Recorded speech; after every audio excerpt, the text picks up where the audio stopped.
Bonsoir à tous et merci de nous rejoindre sur France 3 Rhône-Alpes. Ravi de vous retrouver pour vous faire vivre en direct le lancement de la fête des Lumières. Je me trouve au cœur de la ville de Lyon. Je suis place Bellecour, transformée pour l'occasion en une grande chambre d'enfants, une aire de jeu monumentale. Vous le savez, pour les Anoukis, ces petits esquimaux impertinents qui connaissent un grand succès populaire. Alors, cette fête des Lumières, elle va se lancer d'ici quelques minutes. Le compte à rebours est lancé.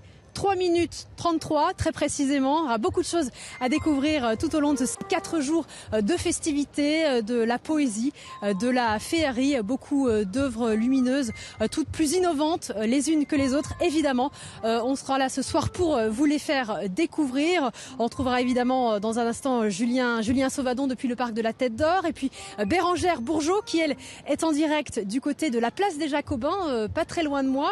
Bérengère, bonsoir à vous. Est-ce qu'il y a déjà du monde chez vous? Bonsoir Lise, oui je suis effectivement à quelques centaines de mètres de vous sur cette jolie place des Jacobins. Depuis quelques minutes le monde afflue tranquillement et ils sont là, ils attendent comme nous, comme vous tous et ils assisteront dans quelques minutes à une aurore boréale. À tout à l'heure. Ça a l'air très sympathique, à tout à l'heure Bérengère. Et puis vous, Julien Sauvadon, vous êtes du côté du parc de la Tête d'Or.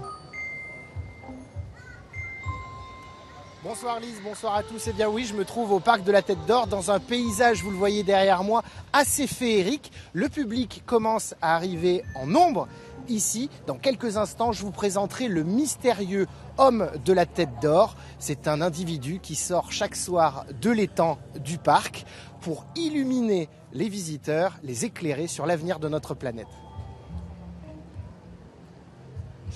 Merci Julien, on vous retrouvera bien sûr tout à l'heure dans le journal. Alors, la Fête des Lumières, ce sont au total 80 créations réparties un petit peu partout dans la ville. Des installations toujours plus innovantes, je vous le disais, réalisées par des artistes qui viennent du monde entier. Elles sont à voir pendant 4 soirs, donc jusqu'à dimanche. Et je vous propose de les découvrir un petit medley préparé par Aude Henry. Ce sont des rêves, des histoires, des visions parfois d'un autre temps qui se racontent en lumière. Quai de Saône au pied de Fourvière, des reflets du passé de la ville de Lyon ressurgissent sur les façades allant du palais de justice à la cathédrale Saint-Jean. Théâtre des Célestins, des cellules fleurissent, grandissent et se démultiplient, indiquant qu'un nouveau cycle de vie démarre. Un peu partout dans la ville, des douceurs poétiques se confrontent à des jeux beaucoup plus techniques. Jeux de lignes et de lasers tricolores dans la cour de l'hôtel de ville, effets visuels appelés à être transgressés pour mieux se révéler. Ce que j'ai imaginé, c'est une création à travers laquelle les gens peuvent circuler.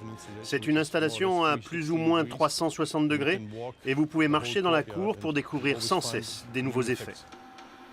Au sein du Grand Hôtel Dieu, accordez-vous plusieurs minutes de réflexion et replongez dans l'univers de Stanley Kubrick et de 2001, l'Odyssée de l'espace. Tandis qu'un mur d'eau et une aurore boréale se lèvent sur la fontaine des Jacobins, des échassières vous invitent à une promenade dans le parc de la Tête d'Or. Les mouettes vous indiquent le chemin d'un monde merveilleux. Posez donc un autre regard sur le monde et entrez dans la danse d'un magicien vous dévoilant ses présages. On a imaginé dès le départ quand même d'avoir des éléments volants dans le ciel pour occuper l'espace haut et ensuite d'occuper évidemment l'espace de l'eau puisque au parc de la Tête d'Or vit l'homme à la tête d'or sous l'eau et l'idée était de le faire sortir de là pour nous donner un présage, pour nous raconter une histoire. Le défi est à la fois technique et humain. Plus de 80 installations lumineuses vous attendent durant 4 nuits de Fête des Lumières. Eh bien voilà, cette Fête des Lumières est bel et bien lancée. Ça y est, le compte à rebours c'est terminé, c'est parti. Voilà, les Anoukis projettent ici leurs rêves sur la grande roue de la place Bellecour. Une animation évidemment que vous pourrez découvrir pendant ces 4 jours de fête. Sachez que la cathédrale Saint-Jean est aussi l'un des lieux emblématiques de la fête. Cette année, le projet des Portugais d'Ocubo est inédit. Pigments de lumière a entièrement été réalisé en analogique, des tableaux abstraits et des effets visuels inattendus qui sont projetés sur la façade de l'édifice. Hommage à la nature et à la couleur. Nous avons assister au dernier réglage. Des herbes folles impriment le mouvement de la nature et la façade devient organique. La projection des images est mise au point par des outils numériques. Mais tout a été créé de façon artisanale. Dans son studio au Portugal, l'équipe a réalisé des expériences chimiques sur la maquette de la cathédrale. Pigments, fleurs, graines et accessoires, tout pour jardiner la lumière, bricoler des effets. On a fait un trou où il y a la rosace et on a mis derrière la perceuse avec l'éponge pleine de couleurs et on a appuyé, bzzz, on a activé la perceuse dans 1 seconde et on a enregistré ça, on a filmé avec une machine super slow motion de 1500 frames par seconde.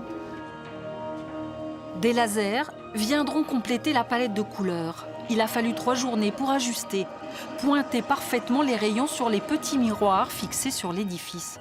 Car ces miroirs composeront ensuite une autre partition lumière face à la cathédrale.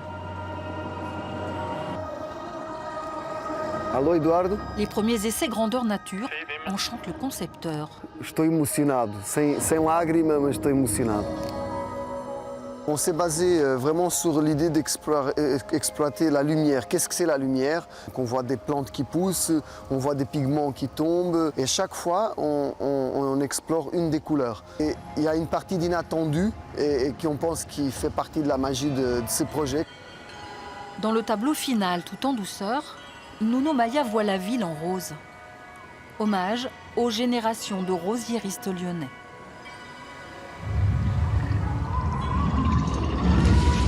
Voilà, son et lumière très animés ici, place Bellecour, où il y a déjà beaucoup de monde. Je vous propose de retrouver Bérangère. Bonjour Bérangère, vous êtes un petit peu plus loin du côté de la place des Jacobins. C'est ça, et je vais vous dire donc quelques mots sur cette réalisation baptisée You and the Night, réalisée par David Udoch. C'est sa première grande réalisation pour la Fête des Lumières. Alors le principe, je vous l'ai dit tout à l'heure, c'est une aurore boréale. La fontaine apparaît sur un ciel étoilé avec une myriade d'étoiles. Puis au pied des sirènes, un rideau d'eau se lève et se colore de nuances, de vert, de bleu, de violet. Puis la fontaine se transforme en un phare dont le faisceau lumineux éclaire les façades autour de la fontaine, autour de la place et appelle l'aurore boréale qui arrive. C'est féerique, c'est magique et ça plaît beaucoup autour de moi. Alors je suis justement avec une spectatrice qui s'appelle Clémence qui arrive de Paris et c'est sa première Fête des Lumières. Bonsoir Clémence, alors qu'avez-vous pensé du spectacle ? Je suis vraiment scotchée, étonnée parce que c'est très beau et à Paris on n'a pas l'habitude de voir ça déjà et c'est vraiment appréciable, on s'arrête en passant, ça attire l'œil. Voilà, c'est ce que l'artiste voulait, une œuvre contemplative où on ne fait pas que passer, on s'assoit et on regarde, c'est ça ? C'est exactement ça, oui. Et alors ce soir, quel est votre programme ? Est-ce que vous vous êtes fait un parcours ? Est-ce qu'il y a des endroits particuliers que vous voulez voir ? Alors oui, j'aimerais beaucoup aller voir le Vieux Lyon, parce qu'on m'en a beaucoup parlé, donc je vais commencer par le Vieux Lyon, terminer par la place Bellecour, et puis pendant tout le week-end, je vais traîner un petit peu dans Lyon, oui. Eh bien, je vous souhaite une bonne Fête des Lumières. Merci Clémence, bonne soirée. À tout à l'heure Lise. Merci beaucoup Bérangère. Voilà les spectateurs qui sont très nombreux pour venir à cette fête des Lumières. Beaucoup d'animations, je vous le disais ici, place Bellecour avec les Anouki. Est-ce que de votre côté, Julien Sauvadon, on est un petit peu plus à la rêverie, à la poésie peut-être ?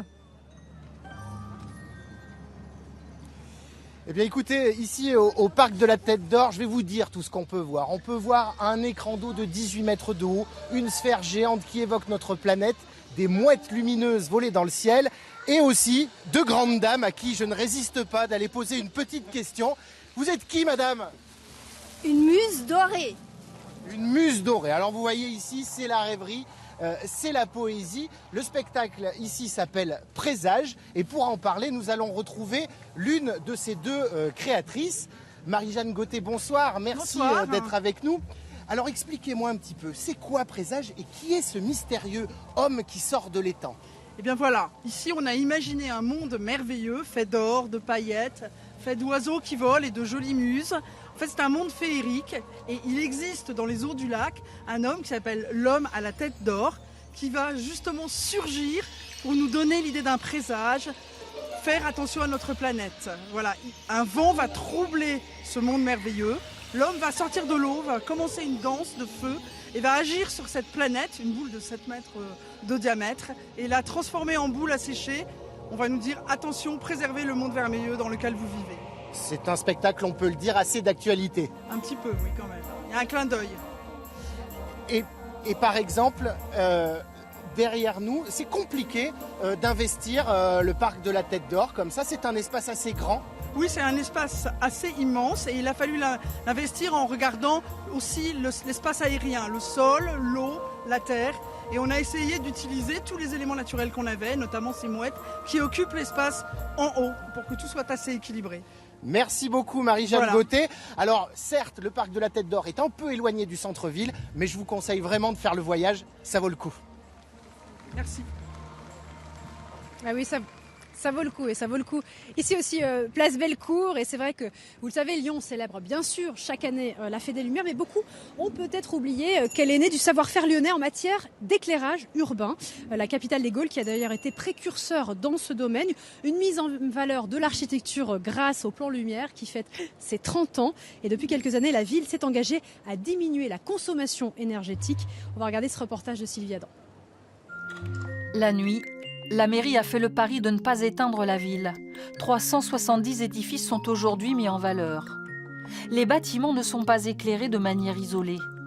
Réalisé en 2013, l'éclairage du palais de justice s'inscrit dans le tableau de la colline de Fourvière.